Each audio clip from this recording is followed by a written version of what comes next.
Waouh, ça c'est ce que j'appelle du face à face. Salut à toutes et à tous, c'est Elias, j'espère que vous allez bien. On se retrouve aujourd'hui pour une nouvelle vidéo. Cédric Doumbé vs Baysangour Shamsudinov, c'est demain, on n'est plus qu'à quelques heures, figurez-vous, du grand combat. Le combat le plus attendu de l'histoire du MMA français, le combat le plus médiatisé de l'histoire du MMA français.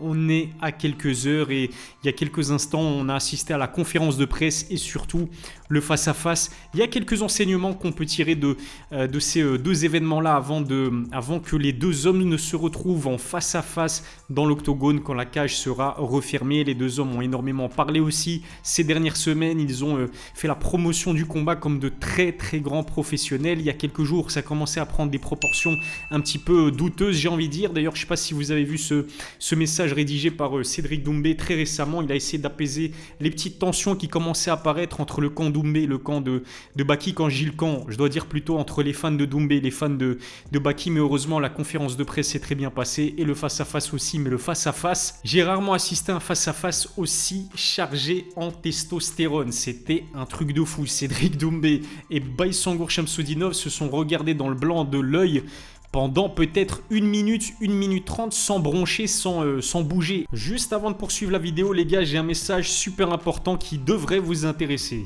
Le mois de mars s'annonce vraiment très chargé pour les amateurs de sport de combat. En l'espace de quelques jours, on va avoir droit à du très lourd. Cédric Doumbé vs Baki le 7 mars au PFL Paris. Francis Ngannou vs Anthony Joshua le 8 mars en boxe. Et évidemment, Benoît Saint-Denis qui va affronter Dustin Poirier en co-main event de l'UFC 299 à Miami. Suivre tous ces combats de folie, ça peut s'avérer très coûteux, mais j'ai un bon plan pour vous. Utilisez un VPN. Un VPN, c'est un logiciel qui vous permet de protéger vos données privées sur Internet. Votre adresse IP, elle est masquée, ce qui rend difficile, voire impossible, toute tentative de piratage de la part d'un internaute malveillant. CyberGhost est le leader mondial en ce qui concerne les VPN. Il compte plus de 38 millions d'utilisateurs dans le monde et est le VPN le plus recommandé sur Trustpilot. Vous pouvez également changer de serveur, vous connecter via un serveur étranger pour suivre vos séries préférées ou les compétitions sportives de votre choix, où que vous soyez. CyberGhost vous donne accès à plus de 35 plateformes de streaming allant de Netflix à Amazon Prime et vous permet de surfer en ligne sans la moindre restriction. Les applications CyberGhost sont compatibles avec Windows, Mac, iOS ou encore Linux et vous pouvez l'utiliser sur 7 appareils différents simultanément. Si ça vous intéresse, téléchargez CyberGhost via mon lien, profitez de 83% de réduction et de 4 mois offerts, soit 2,03 € par mois seulement. Je mettrai le lien dans la description et en commentaire épinglé, profitez-en. Parlons aussi du physique de Baki, il a quand même que 22 ans seulement, c'est un cube, c'est un iceberg, c'est un truc de fou, la solidité qu'il dégage dans son physique. Il a déployé ses dorsaux, on avait l'impression qu'il allait s'envoler sur la scène tellement, je l'ai déjà dit il y a quelques temps, mais j'ai l'impression que ses dorsaux sont tellement développés que ses limites sont des ailes. C'est un truc de fou. Le physique de Baki est tout simplement impressionnant pour un combattant âgé de seulement 22 ans. Alors, le face-à-face, pour moi, qui des deux a remporté le face-à-face? Je sais que ça va pas plaire à beaucoup de gens. Je sais qu'on va m'attraper ma veste. Mais pour moi, le vainqueur, c'est Baki. Le vainqueur du face-à-face. Attention, ce qui ne veut pas dire que Baki a gagné le face-à-face selon moi. Je sais qu'il y en a plein qui seront pas d'accord avec moi, mais ça ne veut pas dire que selon moi Baki remporte le face-à-face. Ça veut dire qu'automatiquement il va fumer Cédric Doumbé demain. Non, absolument pas. Mais déjà, pourquoi est-ce que je trouve personnellement que Baki a remporté le face-à-face? C'est parce que déjà Baki, contrairement à Cédric Doumbé, il n'a pas une expérience incroyable du très haut niveau des sports de combat du sport. Cédric Doumbé, il est drillé. Cédric Doumbé, il est habitué au grand rendez-vous, il est habitué à évoluer sous un public, devant un public nombreux. Il est même habitué à évoluer devant un public qui n'est pas forcément pour lui. On se souvient quand il affrontait Nicky Holzken, il me semble que c'était en Allemagne. Vous vous souvenez de cette scène où Cédric arrive sur le ring en dansant et puis un membre du public qui lui fait des doigts d'honneur et Cédric il se pose devant lui, il commence à le narguer en dansant. Cédric il est imperméable à la pression. J'ai même envie d'aller plus loin, en fait il se nourrit de la pression pour briller. Donc c'est pas une surprise de le voir faire face à cette conférence de presse, à ce face-à-face avec beaucoup de tranquillité, de sérénité. Il a 31 ans, il a été multiple champion du monde de kickboxing, il est habitué à cet exercice-là. Mais je pense que Cédric, honnêtement, ne s'attendait pas à un tel, comment je peux dire, à un tel comportement, à un tel body language de la part de Baki. En fait, il s'y attendait tellement pas. J'ai pas envie de faire le spécialiste en body language ou le psychologue de bas étage. Non, loin de moi. Je vous donne juste mon humble avis. Si vous n'êtes pas d'accord avec moi, commentez, dites-le dans les commentaires, voire abonnez-vous à ma chaîne.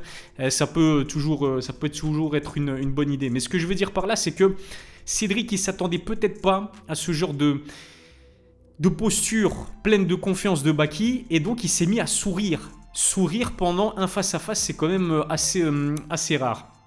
Bah, vous allez me dire que Cédric Doumbé avait fait la même chose avec Jordan Zebo, c'est vrai, mais au début il était sérieux, Cédric Doumbé, mais quand il a eu en face de lui un gars comme Baki qui n'a pas bougé d'un centimètre, d'un iota un petit peu, ça m'a rappelé un petit peu le face-à-face entre Alex Pereira et Jiri Prohaska. En vérité, Alex Pereira très stoïque, qui regarde droit dans les yeux ses adversaires, c'était un peu la même chose avec Baki qui n'a pas bougé du tout. Il est resté planté là, il regardait droit dans les yeux Cédric Doumbé. Je trouve qu'il dégageait énormément de sérénité, énormément de puissance, énormément de calme en même temps. En fait, c'était un mélange de plusieurs émotions. Et même Cédric Doumbé, il a été forcé d'avouer que Baki était courageux. Je pense qu'il y a du respect mutuel entre les deux combattants. Et Cédric Doumbé, je pense que pour la première fois, l'une des premières fois, on va dire, de sa carrière, il a en face de lui un combattant qui a autant de confiance que lui, et c'est rare. C'est rare parce que Cédric Doumbé, il est convaincu dans sa tête qu'il éteint absolument tout le monde sur la surface du globe, même un gars comme Francis Ngannou. Peut-être il a une confiance en lui tout simplement incroyable et exceptionnelle, et c'est normal parce que son parcours, il est tout simplement légendaire en kickboxing, en MMA.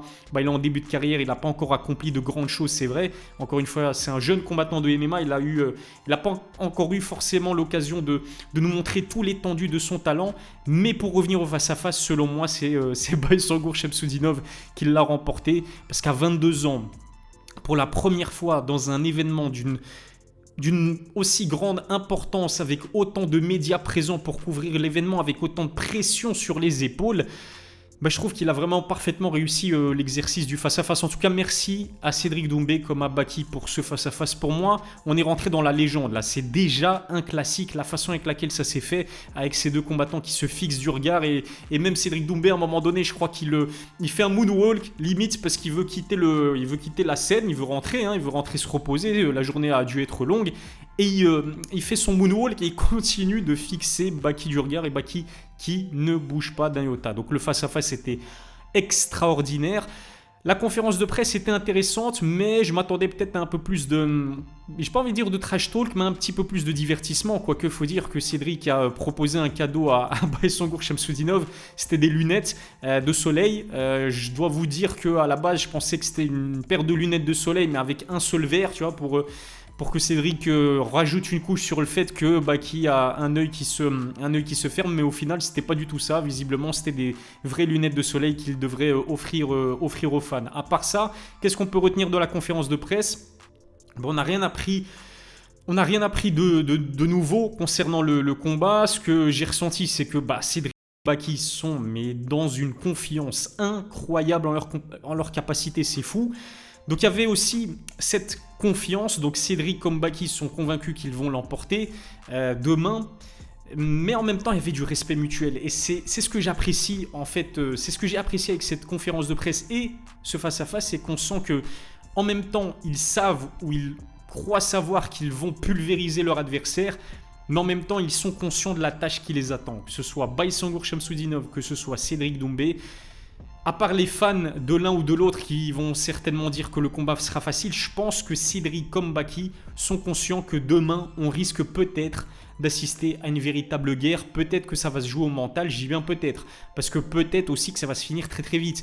Quand on a un striker d'élite aussi puissant que Cédric Doumbé, comment ne pas lui donner une chance d'éteindre son adversaire assez vite ? On a vu ce que ça avait donné au précédent combat contre Jordan Zebo. Il lui avait suffi que de 9 secondes pour éteindre Jordan, le punir à la première erreur. Donc avec Cédric Doumbé en face de vous dans un octogone, vous devez être lucide, vous devez être intelligent, vous devez être aware, comme dirait Jean-Claude Van Damme, vous devez être alerte en fait. Vous ne pouvez pas commettre la moindre erreur, parce qu'à la moindre erreur, il vous le fera payer cash. C'est ça qui est fascinant avec Cédric Doumbé, il a de la puissance dans les deux points, il est incroyable. Franchement, strikingment parlant, qui peut s'asseoir à la table de Cédric Doumbé en MMA à l'heure actuelle? D'un point de vue mondial même, toute catégorie de poids confondue, qui peut regarder Cédric Doumbé droit dans les yeux et lui dire j'ai un meilleur palmarès que toi par exemple en striking, ou j'ai une meilleure technique que toi en striking?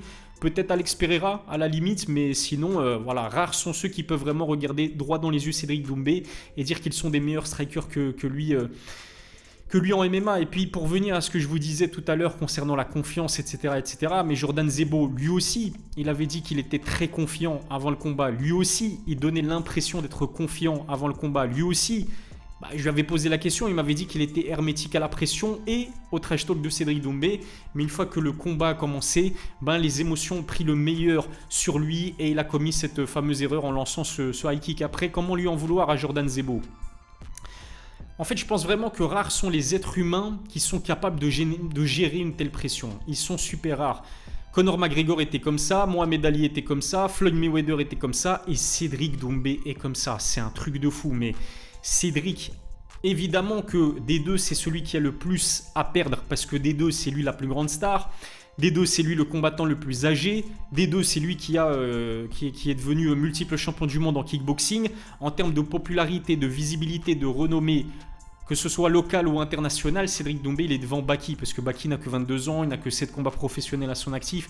Il n'a même pas encore pris une ceinture à la Race Fighting. Finalement, Baki, je dirais pas qu'il a rien à perdre, non. Parce que s'il se fait éteindre par Cédric Doumbé, ça va tourner sur les réseaux sociaux et ça risque peut-être de... Évidemment pas de mettre un stop à sa carrière, mais ce serait un sacré coup d'arrêt dans sa jeune carrière, même s'il a vraiment largement le temps pour remédier à ça ensuite, alors que Cédric, il a 31 ans. Voilà, si demain Baki l'éteint aussi, il y a une chance que Baki l'éteigne, que ce soit en striking ou que ce soit au sol, même si évidemment en striking, il y a très peu de chances pour que ça se fasse, mais selon moi, le risque zéro n'existe absolument pas. Mais Cédric Doumbé, il n'a pas une aussi grande marge de manœuvre que Baki. S'il se voit affliger une grosse défaite demain. Et donc la pression, elle est surtout sur les épaules de Cédric Doumbé. Pourtant Cédric, il s'amuse de ça. On l'a senti très à l'aise, très serein pendant la conférence de presse. Pareil pendant le face-à-face, même si j'estime encore une fois que pour moi, Baki a remporté le face-à-face. Mais c'est juste symbolique, c'est juste mon avis. C'est voilà, moi je trouve que c'est ce qui s'est passé, mais ne revenons pas là-dessus. En tout cas, ils m'ont régalé, moi sur ce face-à-face, ils m'ont régalé pendant la conférence de presse. Et imaginez si le combat de demain est à la hauteur du face-à-face qu'on a eu ce soir. Imaginez. Ça va être incroyable. Franchement, ça va être légendaire. Bercy Accor Arena, sold out. 20 000 spectateurs seront présents et vont foutre une ambiance extraordinaire. Je pense même qu'on risque de dépasser l'ambiance que le public de l'Accor Arena a mis lors des 2 premiers UFC Paris. Je pense que ça va chanter, je pense que ça va crier à gorge déployée. J'espère évidemment qu'il y aura énormément de respect. Les 2 combattants nous ont donné la marche à suivre finalement. Cédric Doumbé et Baysangour Shamsudinov se trash talk depuis des semaines, mais il y avait énormément de respect entre eux. Cédric a essayé d'apaiser aussi les tensions qui commençaient à être de plus en plus vives. Donc ça, c'est un très beau geste de la part de Cédric Doumbé et j'espère vraiment que ça va se passer dans une ambiance bon enfant. En tout cas, je suis sûr que les personnes qui ont acheté leur place, leur ticket pour assister à cet événement mémorable et historique pour les MMA français vont très bien se tenir. J'ai hâte. L'issue du combat elle est incertaine. Pour moi, c'est du 50-50. Je vous invite à regarder mon analyse et pronostics que j'ai enregistré il y a quelques jours avec Movsar Ibragimov. On donne des pronostics très tranchés. Honnêtement, c'est mouillé. Donc, je vous invite à regarder cette vidéo si ça n'est pas encore fait. Cédric a des armes incroyables. On les connaît. Son striking, sa puissance de frappe et aussi son imprévisibilité, le fait que on n'a toujours pas vu ce que donnait son sol à Cédric Doumbé, c'est vraiment une inconnue et peut-être qu'il risque de nous surprendre, peut-être que sa lutte défensive, voire peut-être, imaginons, soyons fous, peut-être que sa lutte offensive, elle est à la hauteur de l'événement, peut-être qu'il peut placer aussi une soumission. Tout est possible dans ce combat. Et puis de l'autre côté, Baki aussi, on connaît ses armes. C'est un combattant de MMA à part entière qui est très complet. Il est mieux armé que Cédric Doumbé, c'est-à-dire qu'il a plus de cordes à son arc pour remporter ce combat. Je pense qu'il peut aller à la décision sans problème. Je trouve que contrairement à Jordan Zebo, il est plus discipliné, il est plus stratège, il est plus mature, malgré le fait qu'il n'ait que 22 ans. Je sens énormément de maturité en Baysangour Shamsudinov, enfin bref, si ça n'est pas encore fait, abonnez-vous à ma chaîne YouTube, activez la cloche pour recevoir les notifications, lâchez un pouce bleu, ça fait évidemment toujours plaisir. J'ai hâte d'assister à ce bel événement qui est le PFL Paris numéro 2, Cédric Doumbé vs Baïsangour Shamsudinov. N'oubliez pas, comme main event, Abdullah Abdouragimov qui va affronter Jack Grant. Et en ce qui me concerne, comme vous le savez, je suis belge, je vais suivre avec beaucoup d'attention également le combat de Patrick Abirora qui fera ses grands débuts au PFL Paris. Et son face-à-face avec son adversaire italien aussi était très très chaud. Et il y a énormément de personnes qui ont scandé le nom de Patrick Abirora, ça fait évidemment plaisir. Je pense que j'ai tout dit. Encore une fois, merci de m'avoir suivi. Je vous souhaite de passer une bonne soirée et à demain pour le PFL Paris. Prenez soin de vous.